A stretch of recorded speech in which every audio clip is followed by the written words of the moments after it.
पद यात्रा के माध्यम से मेरी उनको भी शुभकामना है कि उनको भी जो उन्होंने सोचा है वो उनको पूर्ण हो। लेकिन अभी समय है, अभी हम समझते हैं कि आने वाला 10-15 साल 20 साल उनको संघर्ष करना पड़ेगा, सीखना पड़ेगा, क्योंकि कभी उन्होंने सीखा नहीं।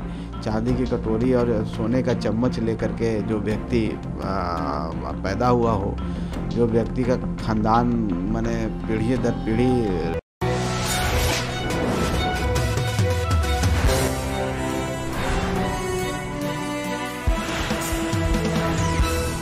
कोई सवाल नहीं है।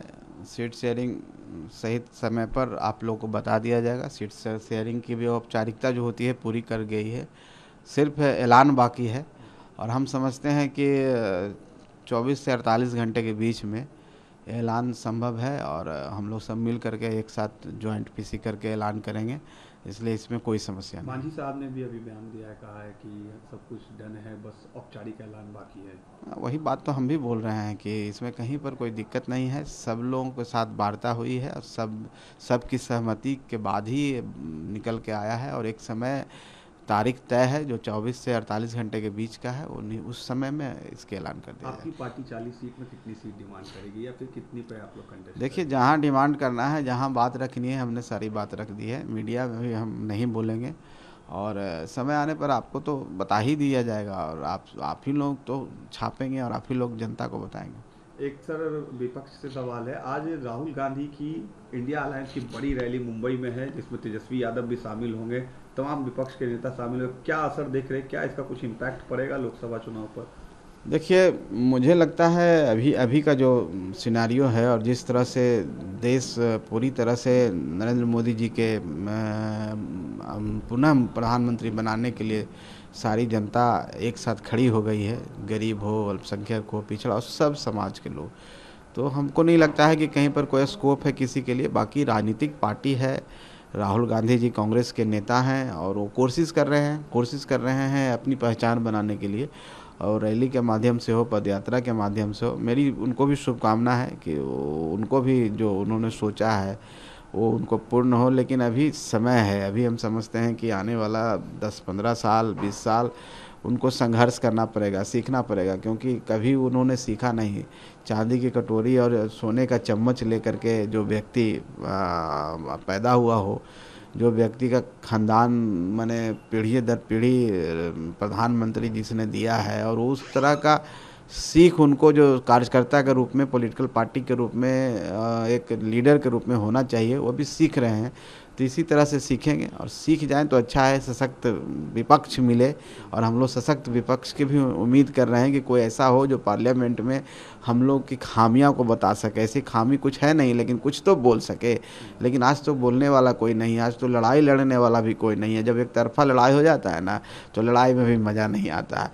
तो एकदम गेम एक तरफा है, 400 पार है, इसलिए राहुल गांधी बेचारे कोशिश कर रहे हैं। मेरी शुभकामना है। बिहार में 40 सीट है, तेजस्वी यादव और कांग्रेस की बात करें तो उनकी भी अभी तक घोषणा नहीं हुई है सीट शेयरिंग को लेकर। क्या लगता है, वो लोग कह रहे हैं कि 40 में 40 हम लोग जीतेंगे इस बार?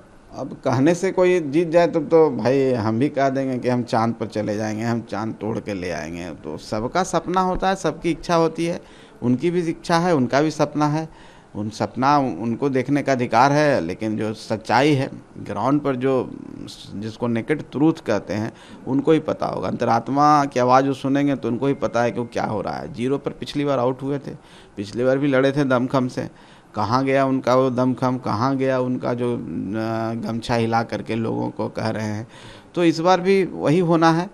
हम लोग तो पूरी तरह से आशान्वित हैं कि हम 40 में 40 जीतेंगे। पिछली बार गलती से हम एक सीट रह गया था 40 में। इस बार उस तरह की तैयारी हम लोग कर रहे हैं सब मिल करके कि जो गलती एक जगह हुआ है उसको भी हम लोग सुधार के 40 में 40 करके बिहार एक इतिहास लिखे कि और जैसे गुजरात में सभी सीट जिता के जनता देती है, यहाँ से बिहार से भी सभी सीटों को हम लोग भेजेंगे। और जब भेजेंगे तो निश्चित तौर पर हमारा भी बाद में रहेगा कि हमने आपको 40 सीट दिया है। तो बिहार के विकास के लिए और बिहार की जनता के भलाई के लिए, चाहे एक अच्छा नेतृत्व देने के लिए, तो हम समझते हैं कि 40 में 40 सीट बिहार से भाई नरेंद्र मोदी जी को जा रहा है। इसके लिए हम सब मेहनत भी करेंगे और इसके लिए हम लोग सब आशान्वित भी हैं। एक आखिरी सवाल सर, सेंट्रल एजेंसीज को लेकर प्रधानमंत्री ने कहा है कि सेंट्रल एजेंसीज पूरी निष्पक्षता से काम कर रही है, जीरो टॉलरेंस पे काम कर रही है। इसको लेकर अपोजिशन और जो पार्टियों पर करप्शन के चार्जेस है वो लोग सवाल खड़े करते हैं उनकी निष्पक्षता पर, लेकिन सेंट्रल एजेंसी पूरी जीरो टॉलरेंस की नीति से काम कर रही है। जाहिर सी बात है, देखिए कोई भी एजेंसी, सेंट्रल एजेंसी हो, किसी के गरीब के घर में तो नहीं जाती है। कहीं न कहीं कुछ मामला होता है तभी तो जांच करती है। तो निष्पक्षता तो है ही, लेकिन निश्चित तौर पर जब किन्हीं के यहाँ वो जाती हैं जो भ्रष्टाचार के अथी में डूबे हुए हैं, समुद्र में डूबे हुए हैं, भ्रष्टाचारी रूपी समुद्र में, तो उनके यहाँ जाता है तो उनको तो पेन होगा ही। अब पेन होगा तो कराह, तो आवाज़ तो निकलेगी ही। तो छटपटाहट है, वो कराह है, गलती किए हैं उसका कहीं कहीं उन लोग को ये भी है कि पछतावा हो रहा है कि हमने गलती की है। तो जांच होगा ही, जांच होने के बाद जो समस्या, जो भी उनका जो घोटाला है उजागर होता है तो जेल का भी सफ़र करने के लिए वो तैयार रहें। तो ये सब कहने से कुछ नहीं होना है, जांच होगा और जो गलत किए हैं वो अंदर जाएंगे ही। कोई निर्दोष व्यक्ति नहीं फंसेगा। अगर कोई निर्दोष व्यक्ति पर कोई फंसाने की भी कोशिश करेगा तो हम नहीं समझते हैं कि उनको कुछ होने जा रहा है। जो गलत हैं तो गलत की सज़ा मिलना